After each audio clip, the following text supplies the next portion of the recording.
Welcome back to my channel. আশা করি বন্ধুরা তোমরা সবাই খুব ভালো আছো আর আমরাও খুব ভালো আছি। সামনেই আছে নববর্ষ, তার সঙ্গে আছে বাসন্তী পুজো বা অন্নপূর্ণা পুজো। আর আমাদের বাঙালিদের যে কোনো অনুষ্ঠান মানে মিষ্টি ছাড়া তো অসম্ভব। তাই আজকে আমি তোমাদের কাছে নিয়ে চলে এসেছি চন্দ্রকলা মিষ্টির রেসিপি। চলো কীভাবে আমি তৈরি করলাম দেখা যাক। প্রথমে আমি দেখো 2 লিটার দুধ নিয়েছিলাম। দুধটাকে আমি ভালো মতন ঘন করে নিয়েছি। দুধটা ঘন হয়ে গেছে অনেকটাই। এর মধ্যে আমি চিনিও দিয়ে দিয়েছি। দিয়ে আমাকে কিন্তু গ্যাসের ফ্লেমটা লো রেখে কন্টিনিউ নাড়াচাড়া করতে হবে যতক্ষণ না এটা আরও ঘন হচ্ছে বা টাইট একটা ডো তৈরি হচ্ছে, ততক্ষণ পর্যন্ত আমাকে অপেক্ষা করতে হবে। আর দুধের জিনিস করতে তো বেশ সময় লাগে, তার জন্য একটু ধৈর্যেরও প্রয়োজন। দেখো এটা তো হয়ে গেছে, দেখো কতটা ঘন হয়ে গেছে। এই অবস্থাতেই এটাকে আমাদের ছেড়ে দিতে হবে। এটা যখন ঠান্ডা হয়ে যাবে দেখবে খুব সুন্দর একটা শক্ত ডো হয়ে গেছে। এবার আমি একটা পাত্রতে দুধের ক্ষীর বা ক্ষীরসাটা তুলে নেব। এইভাবে কিন্তু দুধের ক্ষীর করতে কিন্তু বেশ সময় লাগে। এটা কিন্তু ধৈর্য সহকারে করতে হয়। তোমরা চাইলে খোয়া ক্ষীর কিনেও বাড়িতে তৈরি করে নিতে পারো, একই প্রসেস। তখন কিন্তু অনেকটা দুধ লাগবে না। খোয়া ক্ষীরটাকে চিনি দিয়ে ভালো মতন করে নাড়াচাড়া করে নিয়ে রেডি হয়ে যাবে। আর দেখো এটা ঠান্ডা হয়ে গেছে। দেখো আঙুলে কিন্তু কোনোরকমভাবে দুধের ক্ষীর লাগছে না, এর মধ্যে অনেকটা বাটার আছে সেই জন্য। চলো এবার আমি ডোটা তৈরি করে নিই ময়দার। এখানে আমি নিয়েছি ময়দা 600 গ্রামের মতন। ওর মধ্যে আমি হাফ চামচ চিনি আর 1 চামচ নুন দেবো। নুন দিয়ে আমি সমস্ত জিনিসটাকে ভালো মতন মিশিয়ে নেব। আর দেবো 2 চামচ গাওয়া ঘি, তার সঙ্গে দেবো বেশ খানিকটা সাদা তেল বা রিফাইন্ড অয়েল। সমস্ত জিনিসগুলোকে আমাকে ভালো মতন করে হাত দিয়ে মেখে নিতে হবে। ময়দা, নুন, চিনি, তার সঙ্গে ঘি, তেল, সমস্ত কিছু। ঘি দিয়ে পুরোটা মাখলে কিন্তু টেস্টটা আরও বেশি ভালো হয়। তোমরা চাইলে পুরোটা ঘি দিয়েও মাখতে পারো। দেখো যখন মন্ডুটা তৈরি করবে ঘিটা পরিমাণ মতো বা তেলটা পরিমাণ মতন হয়েছে কি না হাত দিয়ে মুঠো করলেই কিন্তু বুঝতে পারবে। এরপর অল্প অল্প জল দিয়ে আমি পুরো ময়দাটাকে ভালো মতন করে মেখে নেব। খুব শক্ত বা খুব নরম মাখা চলবে না। যেমন আমরা লুচি করার সময় ময়দা মাখি বা ডো করি, ঠিক সেরকমভাবে কিন্তু ময়দাটা মেখে নিতে হবে। চলো আমি এখানে নর্মাল ওয়াটারই ব্যবহার করছি, কোনো গরম জল ব্যবহার করছি না। যেরকম নর্মাল ওয়াটার বাড়িতে থাকে সেই জলে আমি ব্যবহার করেছি। ময়দাটাকে আমি আস্তে আস্তে পুরোটা ভালো মতন করে মেখে নেব। চলো আরও একটু জল দিয়ে দিলাম। দিয়ে আমি আধ ঘন্টার মতন এটাকে রেস্টে রেখে দেবো। দেখো আমার মাখা হয়ে গেছে, ঢাকনা দিয়ে আমি রেখে দিলাম। চলো এরপর আমাকে আর একটা কাজ করতে হবে। এখানে আমন্ড, কাজু আর কিশমিশ আমি নিয়েছি।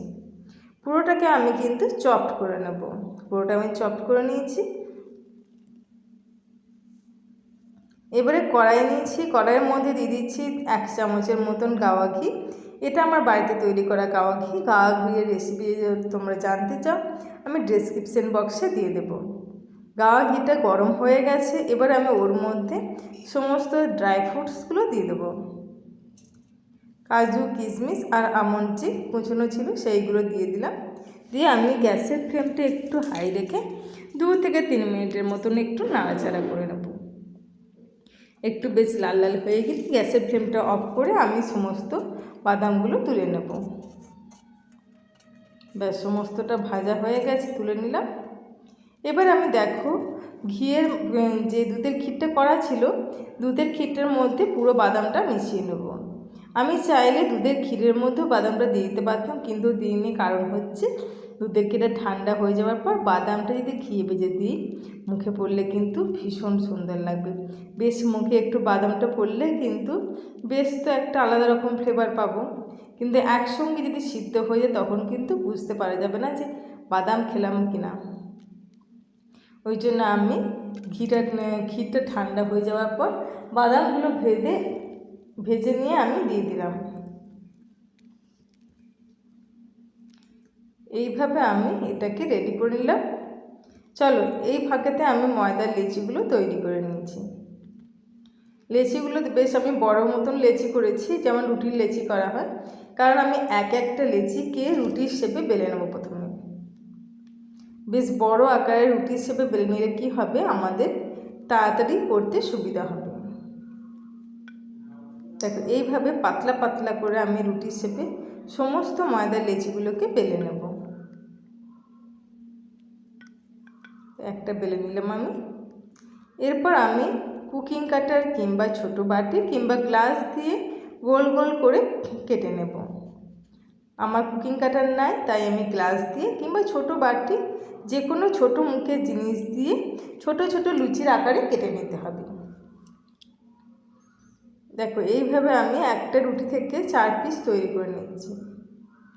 এভাবে বাকি সমস্ত লিচিগুলো আমি সেম প্রসেসে বেলে নিয়ে তার থেকে আমি ছোট ছোট লুচি তৈরি করে নেব। দেখো খুব সুন্দর সাইজ, যেমন চন্দ্রকলা হয় ঠিক তেমন সাইজে কিন্তু লুচিগুলো হয়েছে। চলো এইভাবে আমি করে নিয়ে বাকি যে ময়দাটা থাকবে ওটা আমি আস্তে আস্তে করে রেখে দেবো, দিয়ে ওরকম কয়েকটা আবার লিচি হয়ে যাবে। চলো এবার আমি হাতে ওই ছোট্ট লুচিটা নিয়ে নিয়েছি, নিয়ে আমি চন্দ্রকলার যে পুরটা রেডি করেছিলাম দুধের ক্ষীর আর বাদাম দিয়ে, সেইটা আমি মাঝখানে দিয়ে দিলাম। আর উপর থেকে দিয়ে দেবো আরও একটা লুচি। দুটোকে আমি বেশ ভালো মতন করে সমান করে নেব।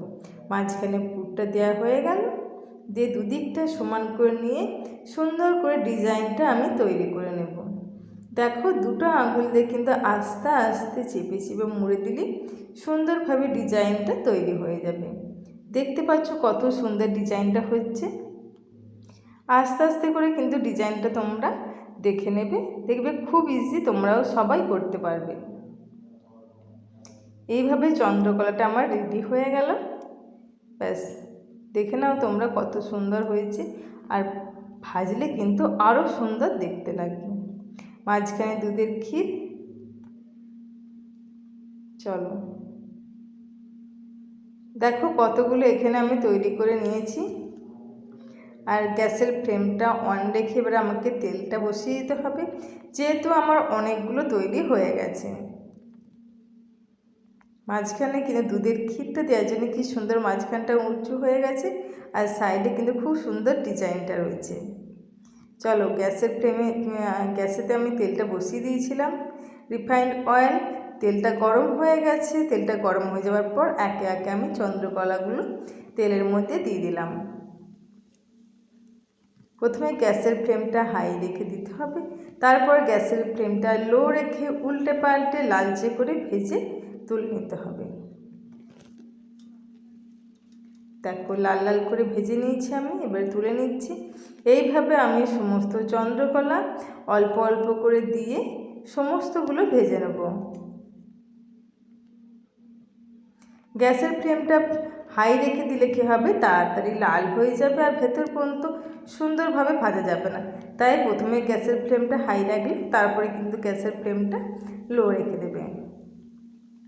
দেখো মাঝখানটা থেকে ধার পর্যন্ত কত সুন্দর ফুলে উঠছে মাঝখানটা, আর ধারগুলো যেহেতু একটু মোটা আছে করতে সময় লাগবে, তাই সেই সময় গ্যাসের ফ্লেমটা একটু লো রেখে ভালো মতন ভেজে নেবে। চলো আমার তো দুটো ভাজাই হয়ে গেল, তুলে রেখে দিলাম। এবারে চলো আমি সিরাপটা তৈরি করে নিই বা সিরকাটা তৈরি করে নিই। এখানে আমি একটা বড় পাত্র নিয়েছি, ওর মধ্যে আমি 1 কাপ চিনি দিচ্ছি, 1/2 কাপ জল দেবো, আর দুটো ছোটো এলাচকে থেতো করে দেবো, আর দেবো অল্প একটু পাতিলেবুর রস। পাতিলেবুর রসটা কিন্তু প্রথমে দেব না, যখন চিনির সিরাপটা ফুটতে আরম্ভ করবে তখন এলাচটা ফার্স্টে দেবো, দেওয়ার পর যখন দেবো আর একটু ঘন হয়ে গেছে তখন পাতিলেবুর রসটা দেবো। পাতিলেবুর রসটা দিলে তাড়াতাড়ি চিনিটা কিন্তু দানা বেঁধে যায় না, বেশ ঘন যেটা থাকার দরকার সেটা থাকে। আর দেখতে হবে গ্যাসের ফ্লেমটা অফ করে যে রসটা যেন হালকা একটু চিটচিটে ভাব আসে, তখন দেখবে যে রসটা রেডি হয়ে গেছে চন্দ্রকলার জন্য। পাতলা রস হলে কিন্তু হবে না। চলো দেখো সুন্দরভাবে কিন্তু রসটা রেডি হয়ে গেছে। এবারে দেখা যাক যে সেই চিটচিটে ভাবটা এসছে নাকি, বা হালকা একটু তার ভাব আসলে দেখবো যে দেখো খুব সুন্দর কিন্তু চিটচিটে একটা ভাব চলে এসছে। এবার আমি ওর মধ্যে যেই চন্দ্রকলাগুলো ভেজেছিলাম উল্টে পাল্টে দিয়ে দেব, আর রসাতে একটু ভালো মতন করে মাখিয়ে নেব। চলো ভালো মতন করে রসেতে মাখিয়ে নিয়েছি। এবার আমি একটা প্লেট নিয়েছি, প্লেটের মধ্যে আমি চন্দ্রকলাগুলো একে একে সাজিয়ে দেব। বাড়িতে যদি এইভাবে চন্দ্রকলা তৈরি করা যায় খেতে কিন্তু ভীষণ সুন্দর লাগবে। আর তোমরা চাইলে শুকনোটা ভেজে তোমরা কন্টেনারেও রেখে দিতে পারো, প্রয়োজন মতন তোমরা রসের মধ্যে চুবিয়ে নিতে পারো, কিংবা শুকনো রাখলেও কিন্তু অসুবিধে নেই। এরকম শুকনো মিষ্টি কিন্তু বাড়িতে খেতে ভীষণ সুন্দর লাগে। চলো তোমাদেরকে একটা দেখাই ভেতরটা কত সুন্দর পুরে ঠাসা আর কত সুন্দর খাস্তা হয়েছে, তোমরা তো দেখেই বুঝতে পারছো। তাহলে বন্ধুরা আজকের ভিডিও যদি তোমাদের ভালো লাগে প্লিজ লাইক আর কমেন্ট করতে একদম ভুলবে না। আর অবশ্যই কমেন্ট করবে, আর তোমরা অবশ্যই বাড়িতে তৈরি করে জানাবে যে তোমাদের আজকের রেসিপি কেমন লাগলো। আশা করি ভালো লাগবে। তোমরা ভালো থাকবে, সুস্থ থাকবে। আবার অন্য কোনো দিন অন্য কোনো ভিডিও নিয়ে তোমাদের কাছে হাজির হয়ে যাব।